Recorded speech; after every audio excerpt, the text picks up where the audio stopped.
Okay, so lately I've gotten really interested in rock climbing. So if you are a rock climber, here is some advice I would give you. One is you should start out with the auto belays because they'll teach you the basics of getting your harness on, hooking into a carabiner, and then you can get in some good climbing, especially if you're just by yourself.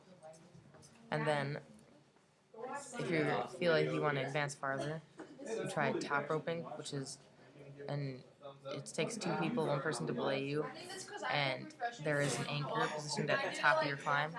So you have to be pretty careful because if you fall and the person doesn't catch you, you can really get injured.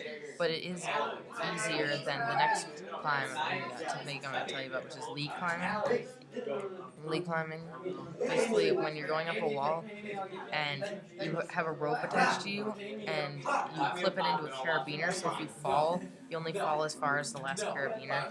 So it's usually for like 200-foot climbs or higher, and top roping would be for short climbs. Now blaze are just for indoor. So some things you definitely need if you're going to do outdoor climbing: you need climbing shoes, you're going to need a harness, a chalk bag, and possibly a helmet, because you can get hit by a rock as it goes down, which would be really bad and be extremely safe. Make sure you double knot your rope whenever you go outside climbing. And also just start in the indoor climbing. It'll be easier to get used to. Getting up that high and getting, used to the feel of rocks. Use different grips and getting your arms and legs stronger. So, one place I would recommend going is Vertical Endeavors.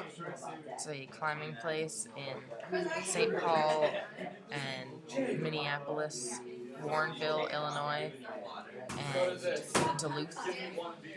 And so if you live in Minnesota or in Illinois, those are some great climbing places to go. They have really good walls. The one in Minneapolis has 60-foot walls for auto blaze, so it's a great place and a great bouldering wall. Definitely, if you are interested in, getting stronger, do bouldering. But if you want to get mentally stronger, I would go with the auto blaze because it'll help you from being scared when you get to the top. It definitely helped me. I'm only 14, but yeah, I can get to the top of most of the walls there. And go with the easy routes. Like if you see a 5.5, take that at the start, and then maybe work your way up to a 5.8. Because if you start with a 5.8, there's no way you're going to be able to climb it. I usually go on the easier routes, and I take the harder routes.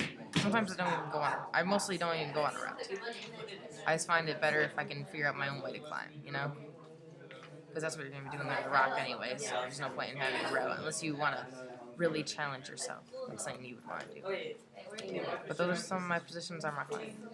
And if you are a tree climber, I would definitely recommend, climbing up higher on trees and getting used to the feel.